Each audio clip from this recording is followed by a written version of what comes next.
Professor Kapil Singh, Associate Professor of Literature and Creative Thinking, SMU, Ambassador Kesava Pani, Director of the Institute of Southeast Asian Studies, Ms. Nicole Tan, President AWARE, distinguished guests, ladies and gentlemen. Very good afternoon to all of you. Thank you for joining me today on the 50th anniversary of the enactment of the Women's Charter. I'm indeed very pleased to be here at the launch of the two books on the Women's Charter.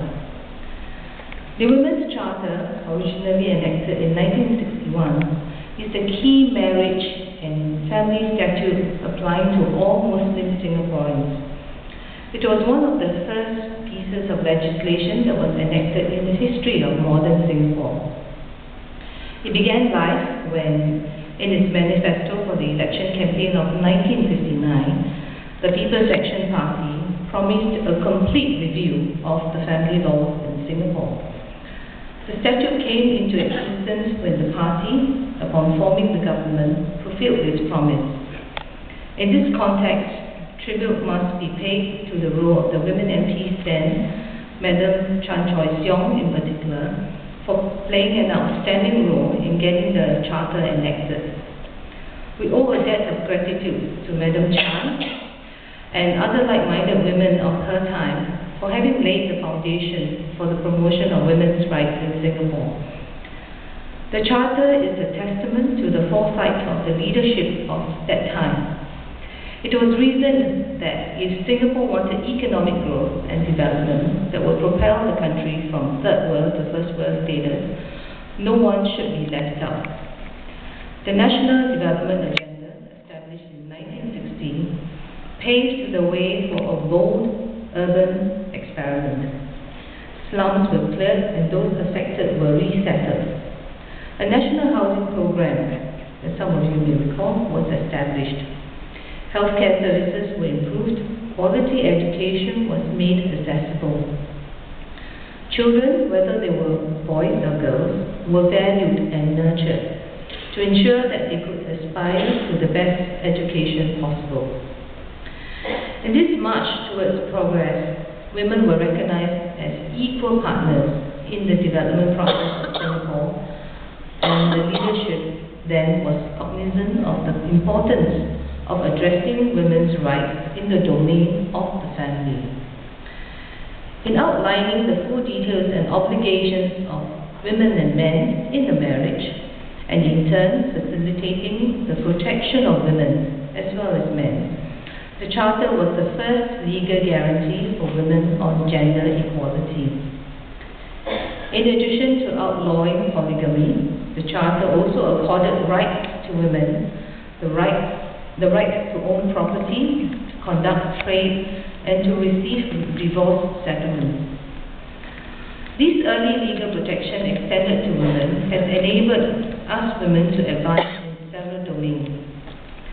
In politics, female representation in the Singapore Parliament has been increasing. Women now make up 23.4% of the members of Parliament today.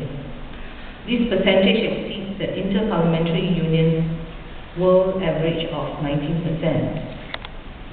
Singaporean women have also made great strides in the economic sphere. A record 72% of women in the prime working ages of 25 to 64 were working in 2010. In addition, top positions in the public and private sectors, which were traditionally male-dominated, have increasingly been occupied by women. According to the 2010 Global Gender Gap report published by the World Economic Forum, 45% of Singaporean women held professional and technical positions compared to 55% for men. Women's engagement in the labour force as legislators, senior officials and managers have also reached 31% in 2010. So through the years, we have also updated and enhanced the Charter to better meet the needs of families. While we have seen encouraging developments and achievements in gender equality, women in Singapore still face several issues both at the workplace and at home. For instance, domestic violence continues to be a pressing concern, with women often being the victims. Access to maintenance has also posed a problem for many women who are dependent on their divorced husbands to provide for the children. Over the last 4 years, there were about 3,400 applications for enforcement of maintenance orders every year. Hence, the Charter needs to be continually reviewed and enhanced so that it may address these issues. In this spirit, I'm happy to note that the recent amendments to the Charter were passed by Parliament in January this year. This resulted from an extensive review of the government, together with the multiple stakeholders, taking in useful feedback from the many quarters of society. The amended Charter will enhance the enforcement of maintenance and introduce measures to mitigate the impact of divorce. I congratulate Professor Leong Wai Kam and Dr. Teresa Devasha-Kanyam for having thrown new light and perspectives on the Women's Charter. I would also like to acknowledge ISIS, AWARE and SMU for their roles in bringing us together to celebrate this momentous 50th anniversary of the Women's Charter. I hope all of you will have a fruitful and enjoyable session ahead. Thank you.